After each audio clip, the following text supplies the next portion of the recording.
ಇವತ್ತಿನ ವಿಡಿಯೋದಲ್ಲಿ ಪೂರ್ತಿ ನಮ್ಮ ಕೈ ತೋಟನ ರೌಂಡ್ ಹಾಕೋಣ. ಈಗ ನೀವೇನು ನೋಡ್ತಿದ್ದೀರಲ್ಲ, ಇದು ನಮ್ಮ ತೋಟದ ಕಂಪ್ಲೀಟ್ ವ್ಯೂ. ಇಷ್ಟು ಜಾಗದಲ್ಲಿ ನಾವು ಸಾಕಷ್ಟು ಹೂವಿನ ಗಿಡಗಳನ್ನ ಹಾಕಿದ್ದೀವಿ. ಮತ್ತೆ ಇಲ್ಲಿ ಇದು ಅಲಸಂಡೆಕಾಯಿ ಗಿಡ, ಇಲ್ಲೊಂದು ಪಪ್ಪಾಯ ಗಿಡ ನೋಡಿ. ಇದು ಮಿನಿ ಗಾರ್ಡನ್ ಮಾಡಬೇಕು ಅಥವಾ ಕೈ ತೋಟ ಮಾಡಬೇಕು ಅಂತ ಅಂದ್ಕೊಂಡಿರೋರಿಗೆ ನಮಸ್ಕಾರ ಫ್ರೆಂಡ್ಸ್. ರಕ್ಷು ಸಿರಿಮನೆ ಚಾನಲ್ಗೆ ನಿಮ್ಗೆಲ್ರಿಗೂ ಪ್ರೀತಿಯೇ ಸ್ವಾಗತ. ಐ ಹೋಪ್ ನೀವೆಲ್ಲರೂ ಚೆನ್ನಾಗಿದ್ದೀರಾ ಅಂತ ಭಾವಿಸ್ತೀನಿ. ಇವತ್ತು ನಮ್ಮ ಪುಟ್ಟ ಕೈ ತೋಟದಲ್ಲಿ ಏನೆಲ್ಲ ಇದೆ, ಹೂವಿನ ಗಿಡಗಳಾಗಲಿ ತರಕಾರಿ ಗಿಡಗಳೆಲ್ಲ ಏನೆಲ್ಲ ಬೆಳೆದಿದ್ದೀವಿ ಅಂತ ನೋಡ್ತಾ ಹೋಗಿ. ಇವತ್ತಿನ ವಿಡಿಯೋದಲ್ಲಿ ಪೂರ್ತಿ ನಮ್ಮ ಕೈ ತೋಟನ ರೌಂಡ್ ಹಾಕೋಣ. ಜೊತೆಗೆ ಕೈ ತೋಟ ಮಾಡಬೇಕು ಅನ್ನೋರಿಗೆ ಕೆಲವೊಂದು ಟಿಪ್ಸ್ನು ಕೂಡ ನಾನು ಈ ವಿಡಿಯೋದಲ್ಲಿ ಕೊಡ್ತೀನಿ. ಅದಕ್ಕೂ ಮುಂಚೆ ಫ್ರೆಂಡ್ಸ್, ನೀವಿನ್ನೂ ನನ್ನ ಚಾನಲ್ನ ಏನಾದರೂ ಸಬ್ಸ್ಕ್ರೈಬ್ ಮಾಡದೆ ನೋಡ್ತಿದ್ರೆ ಪ್ಲೀಸ್ ಚಾನಲ್ನ ಸಬ್ಸ್ಕ್ರೈಬ್ ಮಾಡಿ ನೋಡಿ. ಇದರಿಂದಾಗಿ ನನಗೆ ಹೊಸ ವೀಡಿಯೋಸ್ ಹಾಕಲಿಕ್ಕೆ ಎಂಕರೇಜ್ ಮಾಡೋಂಗಾಗುತ್ತೆ. ವಿಡಿಯೋನ ಪೂರ್ತಿ ನೋಡಿ. ವಿಡಿಯೋ ಇಷ್ಟ ಆದರೆ ಲೈಕ್ ಮಾಡಿ ಮತ್ತು ಫ್ಯಾಮಿಲಿ ಫ್ರೆಂಡ್ಸ್ಗೆ ಕೂಡ ಶೇರ್ ಮಾಡಿ. ನೋಡಿ, ಇಲ್ಲಿ ಸಾಕಷ್ಟು ನಮ್ಮನೆ ಪೂಜೆಗೆ ಎಷ್ಟು ಬೇಕೋ ಅಷ್ಟು ಬಿಟ್ಟಿದೆ. ನಾವೊಂದು ಕಡ್ಡಿ ತಂದು ಹಾಕಿದ್ದಷ್ಟೇ. ಇದು ಏನಂದರೆ, ಈ ಬೇಲಿಗೆ ಇಲ್ಲಿ ಈಗ ನಾವು ಹೀಗೆ ಹಬ್ಸಿದ್ದೀವಿ. ಯಾವುದೇ ದನಕರುಗಳಾಗಲಿ, ಒಂದು ಹುಳ ಹಪ್ಪಡೆ ಹಾವು ಏನು ಬರಲ್ಲ. ಈ ಥರ ನಾವು ಈ ಗುಲಾಬಿ ಗಿಡನ ಒಂಥರ ಸೇಫ್ಟಿಯಾಗಿ ಬಳ್ಳಿ ಥರ ಹಬ್ಬಿಸ್ಕೊಂಡು ಬಂದಿದ್ದೀವಿ. 2 ವರ್ಷಗಳ ಹಿಂದೆ ಹಾಕಿದ್ದಿದ್ದು ಹೂವಿನ ಗಿಡ ಈಗ ಹೂ ಬಿಡಲಿಕ್ಕೆ ಸ್ಟಾರ್ಟ್ ಆಗಿದೆ. ಒಂದು 2 to 3 ಮಂತ್ಸ್ ಆಗಿರ್ಬೋದು. ಒಂದು ಗಿಡ ಹಾಕ್ಕೊಂಡ್ರೆ ಸಾಕು ಫ್ರೆಂಡ್ಸ್, ನಮ್ಮ ಮನೆ ಪೂಜೆಗೆ ಎಷ್ಟು ಬೇಕೋ ಅಷ್ಟು ಕೂಡ ಸಿಗುತ್ತೆ ಹೂವಿನ ಗಿಡಗಳು. ಈ ಬೇಲಿಂದ ಆಚೆನೂ ಕೂಡ ಇದು ಹಬ್ಕೊಂಡು ಹೋಗಿದ್ದಿಲ್ಲ, ಅಲ್ಲೂ ಕೂಡ ಸಾಕಷ್ಟು ಹೂಗಳನ್ನ ಬಿಟ್ಟಿದೆ. ನಮ್ಮ ಪಕ್ಕದ ಸೈಟ್ ಒಂದು ಕಾಲಿದೆ. ಆ ಜಾಗ ಸುಮ್ಮನೆ ಅವರು ಓನರ್ ಏನು ಸದ್ಯಕ್ಕೆ ಮನೆ ಕಟ್ಟೋ ಪ್ಲ್ಯಾನ್ ಇರಲಿಲ್ಲ. ಆ ಜಾಗದಲ್ಲಿ ನಾವು ಏನೆಲ್ಲ ಗಿಡಗಳ ತರಕಾರಿಗಳನ್ನ ಬೆಳಿಬೋದು, ಸುಮ್ಮನೆ ಪಕ್ಕದಲ್ಲೇ ಇದೆಯಲ್ಲ, ಹೇಗೆ ಯುಟಿಲೈಸ್ ಮಾಡ್ಬೋದು ಅಂತ ಹೇಳಿಬಿಟ್ಟು ನಾವು ಪ್ಲ್ಯಾನ್ ಮಾಡಿ ಇಷ್ಟು ಮಾಡಿದ್ದೀವಿ. ಇಷ್ಟು ಜಾಗದಲ್ಲಿ ನಾವು ಎಷ್ಟೆಲ್ಲ ಬೆಳೆದಿದ್ದೀವಿ ಅಂತ ಇವತ್ತು ತೋರಿಸ್ತೀನಿ. ನಾನು ಫಸ್ಟ್ ಟೈಮ್ ಒಂದು ವಿಡಿಯೋ ಮಾಡಿದಾಗ ನಾವು ಅವಾಗ ತಾನೇ ಗಿಡಗಳನ್ನ ಹಾಕಿದ್ದು ನೋಡಿರ್ತೀವಿ. ಈಗ ಆಲ್ಮೋಸ್ಟ್ ಎಲ್ಲ ಈಗ ತರಕಾರಿ ಗಿಡಗಳಾಗ್ಬೋದು, ಹೂವಿನ ಗಿಡಗಳಾಗ್ಬೋದು ಎಲ್ಲ ಬೆಳೆದು ಫಸಲು ಕೊಡೋ ಥರ ಇದೆ. ಇಷ್ಟು ನಾವು ಹೋಮ್ ಗಾರ್ಡನಿಂಗ್ ಅಂತ ಏನು, ನಾವು ಇರೋವಷ್ಟು ಜಾಗದಲ್ಲಿ ಜಾಗನ ವೇಸ್ಟ್ ಮಾಡಿದೆ. ನಮಗೆ ಒಂದು ಸ್ವಲ್ಪ ಟೈಮ್ ಇದೆ, ಆ ಟೈಮ್ನ ವೇಸ್ಟ್ ಮಾಡಿದೆ ನಾವು ಈ ಥರ ಯುಟಿಲೈಸ್ ಮಾಡಿಕೊಂಡ್ರೆ ಅದು ನಮ್ಮ ಮನಸ್ಸಿಗೆ ಒಂಥರ ಖುಷಿ ಕೊಡುತ್ತೆ. ನಮಗೆ ಬೇಕಾಗಿರೋಂಥ ತರಕಾರಿ ಹಣ್ಣುಗಳನ್ನು ಕೂಡ ನಾವು ನಮ್ಮ ತೋಟಗಳಲ್ಲಿ ಮಿನಿ ಗಾರ್ಡನ್ ಅಂತ ಏನು ಹೇಳ್ತೀವಿ ಅಥವಾ ಹೋಮ್ ಗಾರ್ಡನ್ ಅಂತ ಏನು ಹೇಳ್ತೀವಿ, ಅದು ನಾವೇ ಬೆಳ್ಕೊಬೋದು. ಈಗ ನೋಡಿ ಎಷ್ಟು ಹೂವುಗಳು ಬಿಟ್ಟಿದೆ ಅಂತ ಹೇಳಿ. ಈಗ ನೀವೇನು ನೋಡ್ತಿದ್ದೀರಲ್ಲ, ಇದು ನಮ್ಮ ತೋಟದ ಕಂಪ್ಲೀಟ್ ವ್ಯೂ.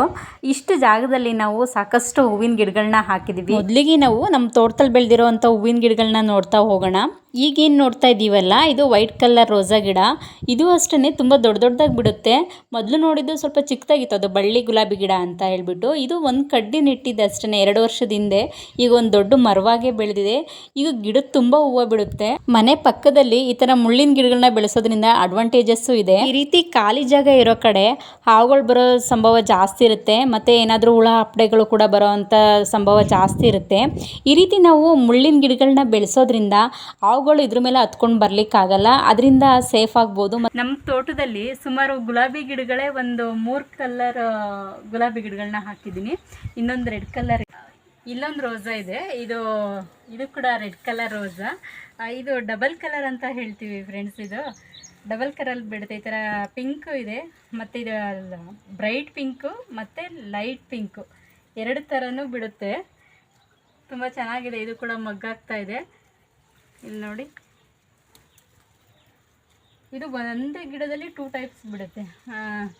ಇದು ಕೂಡ ತುಂಬ ಚೆನ್ನಾಗಿದೆ. ಇದು ನೋಡಿ ಸೇವಂತಿಗೆ ಗಿಡ. ಇವನ್ನ ನಾವು ನರ್ಸರಿಯಿಂದ ತಂದಿದ್ವಿ, ನಮ್ಮ ಸ್ನೇಹಿತರೊಬ್ಬರು ಕೊಟ್ಟಿದ್ರು. ಇದ್ರ ಸೇವಂತಿಗೆ ಗಿಡಗಳನ್ನ ಕೈ ತೋಟದಲ್ಲಿ ಬೆಳೆಸೋದು ಸ್ವಲ್ಪ ಕಷ್ಟ ಅಂತ ನನಗನ್ನಿಸ್ತು. ಯಾಕಂದರೆ ನಾನು 2-3 ಸರಿ ತಂದು ಹಾಕಿದ್ದೀವಿ, ಆದರೂ ಯಾವುದೂ ಚೆನ್ನಾಗಿ ಬಂದಿಲ್ಲ. ಏನು ಚಿಕ್ಕ ಗಿಡಗಳು ಕಾಣಿಸಿದೆಯಲ್ಲ ಅಷ್ಟೇ, ಎಷ್ಟು ಮೊಗ್ಗಿರುತ್ತೆ ಅಷ್ಟೇ ಬಿಡುತ್ತೆ, ಅದಕ್ಕಿಂತ ಜಾಸ್ತಿ ಬಿಡಲ್ಲ. ಮತ್ತು ಗಿಡನೂ ಕೂಡ ಬೆಳೆಯಲ್ಲ. ಯಾಕಂದರೆ ನಾವು ಏನು ಕೆಮಿಕಲ್ಸ್ ಅಥವಾ ರಾಸಾಯನಿಕ ಗೊಬ್ಬರ ಹಾಕ್ಬಿಟ್ಟು ಗಿಡಗಳನ್ನ ಬೆಳೆಸದೇ ಇರೋದ್ರಿಂದ ಈ ರೀತಿ ಆಗುತ್ತೆ ಅಂತ ನಾನು ಅಂದ್ಕೊಳ್ತೀನಿ. ಇದು ಕಾಶಿ ಕಣಗಿಲ ಗಿಡ ಅಂತ ಹೇಳ್ಬಿಟ್ಟು, ಇದು ಆ್ಯಕ್ಚುಲಿ ಸೆಡ್ರ್ ಹಾಕ್ಬಿಟ್ಟು ತುಂಬ ಗಿಡಗಳು ಒಂದೇ ಕಡೆ ಜಾಗ ಕಮ್ಮಿ ಇರೋದ್ರಿಂದ ಪಕ್ಕದಲ್ಲೇ ತುಂಬ ಗಿಡಗಳು ಹಾಕ್ಬಿಟ್ಟಿದ್ದೀವಿ. ಈ ತೊಗರಿ ಗಿಡ ದೊಡ್ಡದಾಗಿ ಹಾಕ್ಕೊಂಡು ಎಲ್ಲ ಗಿಡಗಳನ್ನ ಕವರ್ ಮಾಡ್ಕೊಬಿಟ್ಟಿದೆ. ಇಲ್ಲಿ ಕಾಶಿ ಕಣಗಿಲ ಗಿಡ ಇದೆ, ಇದ್ರ ಪಕ್ಕದಲ್ಲೇ ತುಳಸಿ ಗಿಡ ಇದೆ. ತುಳಸಿ ಗಿಡನೂ ಕೂಡ ತುಂಬ ಚೆನ್ನಾಗಿ ಬಂದಿದೆ. ನಾವು ಪೂಜೆಗೆಲ್ಲ ನಮ್ಮ ಮನೆ ತುಳಸಿನಿಂದಲೇ ಆಗುತ್ತೆ. ಒಂದೊಂದು ಸರಿ ನಾನು ತೊಗೊಂಡ್ರೆ ಮಾರ್ಗಟ್ಲೆ ನಾವು ತುಳಸಿ ನಮ್ಮ ತೋಟದಲ್ಲೇ ಕಿತ್ಕೋಬೋದು. ಆಮೇಲೆ ಇದು ನೋಡಿ, ಒಂದೇ ತೊಗರಿ ಗಿಡ ಮರದ ಥರನೇ ಬೆಳೆದುಬಿಟ್ಟಿದೆ. ಇದೊಂದು ತೊಗರಿ ಗಿಡ ಇಲ್ಲಿ ಇರೋ 3-4 ಗಿಡಗಳನ್ನ ಕವರ್ ಮಾಡ್ಕೊಂಡ್ಬಿಟ್ಟಿದೆ. ಹಾಗೆ ಸ್ವಲ್ಪ ಮುಂದೆ ಬಂದರೆ ದಾಸವಾಳ ಗಿಡನ ನಾವು ನೋಡ್ಬೋದು. ಇದು ಕೂಡ ಇವಾಗ ಮೊಗ್ಗು ಆಗಿದೆ, ಒಂದು 2-3 ಹೂವು ಬಿಟ್ಟಿದೆ.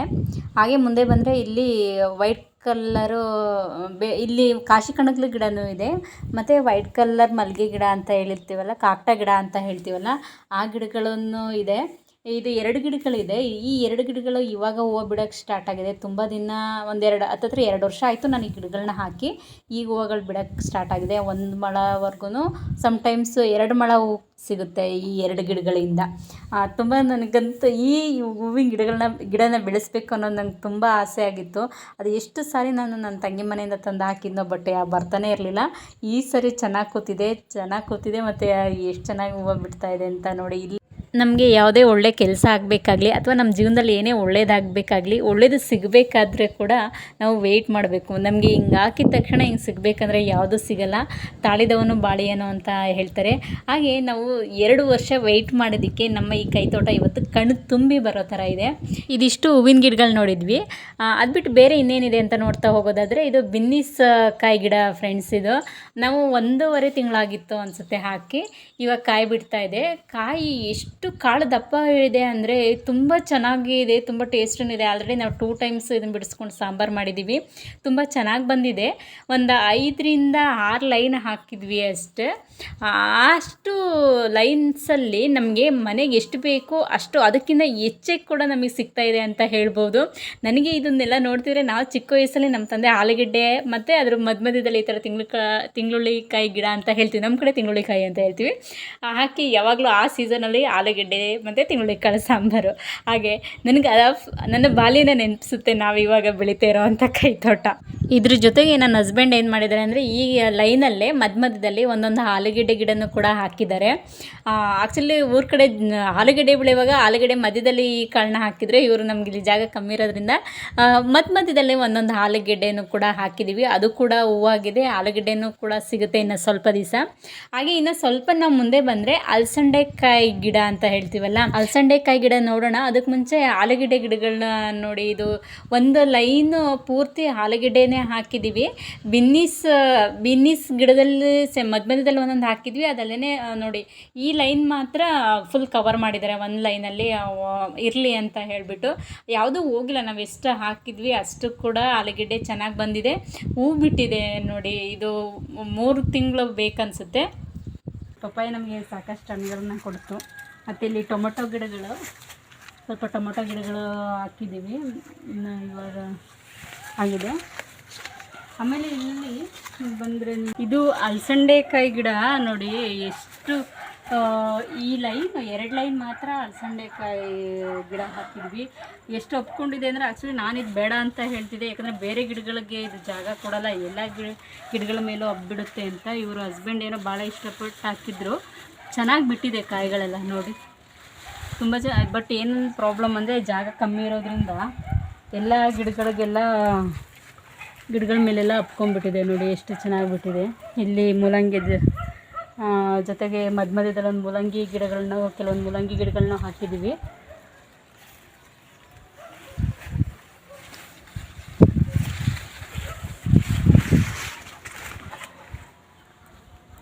ಇದು ಫುಲ್ ಇದು ಅಲಸಂಡೆಕಾಯಿ ಗಿಡನೇ. ಅದ್ರ ಜೊತೆಗೆ ಇಲ್ಲೊಂದು ಕಾಕಡ ಗಿಡ ಇದೆ. ಇದು ಸಾಕಷ್ಟು ಹೂವು ಬಿಟ್ಟಿದೆ. ಹಾಗೆ ನಾವು ಇಲ್ಲೊಂದು ಪಪ್ಪಾಯ ಗಿಡ ನೋಡಿ. ಇದು ಕೂಡ ತುಂಬ ಚೆನ್ನಾಗಿ ಕಾಯಿಗಳನ್ನ ಬಿಟ್ಟಿದೆ. ಚೆನ್ನಾಗಿದೆ ಪಪ್ಪಾಯನು. ಇನ್ನೊಂದು ಗಿಡ ನಾನು ತೋರ್ಸೋದು ಮರ್ತಿದ್ದೆ. ಇದೊಂದು ಬಲ್ದಾರೆ ಹೂವಿನ ಗಿಡ. ಇದು ನೋಡಿ ಎಷ್ಟು ಚೆನ್ನಾಗಿ ಬಿಟ್ಟಿದೆ ಅಂತ. ನಮ್ಮ ಕಡೆ ಬಲ್ದಾರೆ ಹೂವಿನ ಗಿಡ ಅಂತ ಹೇಳ್ತಾರೆ. ನಿಮ್ಮ ಕಡೆ ಏನಂತ ಹೇಳ್ತಾರೆ ಅಂತ ಹೇಳ್ಬಿಟ್ಟು ಕಮೆಂಟ್ ಮಾಡಿ. ನನಗೆ ಗೊತ್ತಿಲ್ಲ. ತುಂಬ ಚೆನ್ನಾಗಿ ಬಿಟ್ಟಿದೆ. Red colour. ನನಗಂತೂ ತುಂಬ ಇಷ್ಟ ಈ ಹೂವಿನ ಗಿಡ. ಗ್ರೀನ್ ಮೆಣಸಿನ್ಕಾಯಿ ಗಿಡ ಇದೆ. ಇದು ಕೂಡ ಇವಾಗ ಬಿಡ್ತಾ ಇದೆ. ಹಾಗೆ ಒಂದು ಇಲ್ಲಿ ಪುದೀನ ಗಿಡ ನೋಡಿ. ನಾವು ಇಷ್ಟು ಈ ಲೈನ್ ಪೂರ್ತಿ ಪುದೀನ ಗಿಡಗಳೇ ಇದೆ. ಅದು ಹಂಗೆ ಜಾಗ ಎಲ್ಲೆಲ್ಲಿ ಇದೆಯೋ ಅಲ್ಲೆಲ್ಲ ಹಬ್ಕೊಂಡು ಹೋಗಿದೆ ಪುದೀನ ಗಿಡ.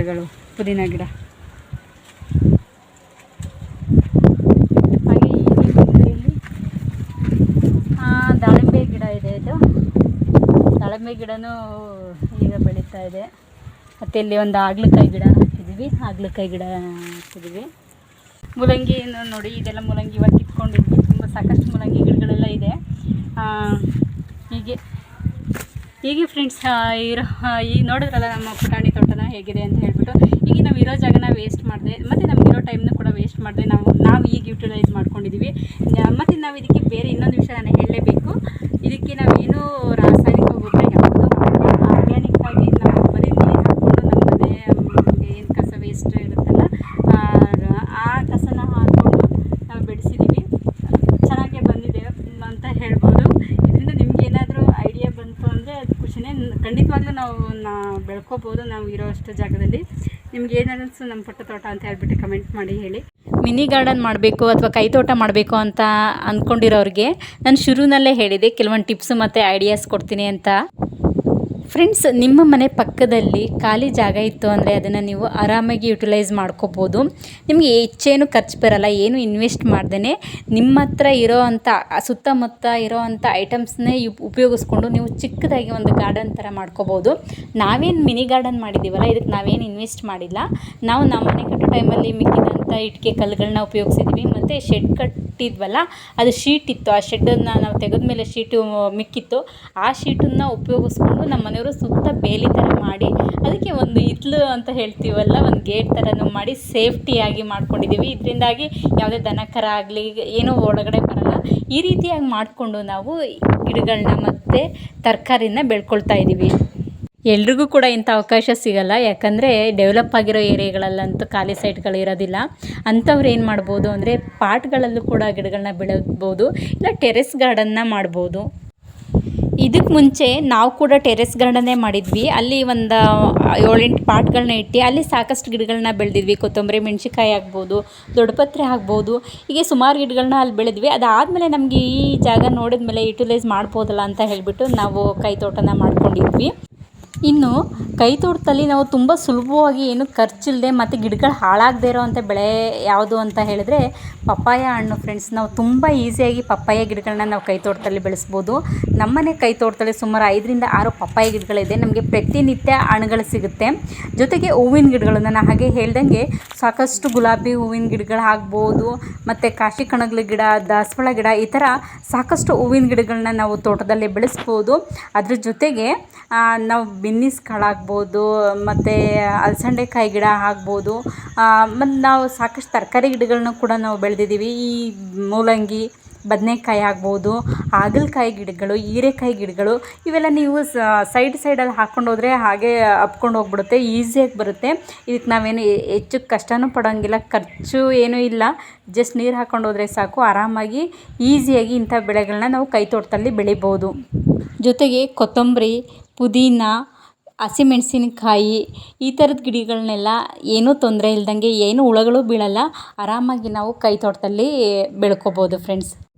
ಹಾಗೆ ಇನ್ನೊಂದು ಸುಲಭವಾಗಿ ಬೆಳಿಬೋದಂಥ ತರಕಾರಿ ಅಂದರೆ ಟೊಮೊಟೊನೂ ಕೂಡ ತುಂಬ ಈಸಿಯಾಗಿ ಬೆಳಿಬೋದು. ನೀವು 5-6 ಗಿಡ ಹಾಕ್ಕೊಂಡ್ರೆ ನಿಮ್ಮ ಮನೆಗೆ ಎಷ್ಟು ಬೇಕಷ್ಟು ಆಗಿಬಿಡುತ್ತೆ. ಒಂದು 15 ದಿನ 20 ದಿನ ಗ್ಯಾಪಲ್ಲಿ ಹಾಕ್ಕೊಂಡ್ರೆ ನಿಮಗೆ ಪ್ರತಿನಿತ್ಯ ಟೊಮೊಟೊ ನಿಮ್ಗೆ ಸಿಗುತ್ತೆ. ನೋಡಿದ್ರಲ್ಲ ಫ್ರೆಂಡ್ಸ್, ಇದಾಗಿತ್ತು ನಮ್ಮ ಮನೆಯ ಕೈತೋಟ. ಮತ್ತು ನಾವು ಏನೆಲ್ಲ ಹಣ್ಣಿನ ಗಿಡಗಳು ಮತ್ತು ಹೂವಿನ ಗಿಡಗಳು, ತರಕಾರಿ ಎಲ್ಲ ಬೆಳೆದಿದ್ದೀವಿ ಅಂತ ನೋಡಿದ್ರಿ ಅಲ್ವಾ. ಏನು ಅನ್ನಿಸ್ತು ನಿಮಗೆ ಈ ವಿಡಿಯೋ ನೋಡಿದ ಮೇಲೆ? ನಿಮಗೂ ಏನಾದರೂ ಐಡಿಯಾ ಬಂದಿರ್ಬೋದು ಅಂತ ಅಂದ್ಕೊಳ್ತೀನಿ. ನಿಮಗೆ ಈ ವಿಡಿಯೋ ಇಷ್ಟ ಆದರೆ ಲೈಕ್ ಮಾಡಿ, ಮತ್ತು ನೀವಿನ್ನೂ ನನ್ನ ಚಾನಲ್ನ ಏನಾದರೂ ಸಬ್ಸ್ಕ್ರೈಬ್ ಮಾಡದೆ ನೋಡ್ತಿದ್ರೆ ಪ್ಲೀಸ್ ಚಾನಲ್ನ ಸಬ್ಸ್ಕ್ರೈಬ್ ಮಾಡಿ. ಇದರಿಂದಾಗಿ ನನಗೆ ಹೊಸ ವಿಡಿಯೋ ಹಾಕ್ಲಿಕ್ಕೆ ಎಂಕರೇಜ್ ಮಾಡ್ದಂಗೆ ಆಗುತ್ತೆ. ನೆಕ್ಸ್ಟ್ ವಿಡಿಯೋದಲ್ಲಿ ಇನ್ನೊಂದು ಒಳ್ಳೆ ಇನ್ಫಾರ್ಮೇಷನ್ ಜೊತೆ ನಿಮ್ಮ ಮುಂದೆ ಬರ್ತೀನಿ. ಅಲ್ಲಿವರೆಗೂ ಟೇಕ್ ಕೇರ್, ಬಾಯ್.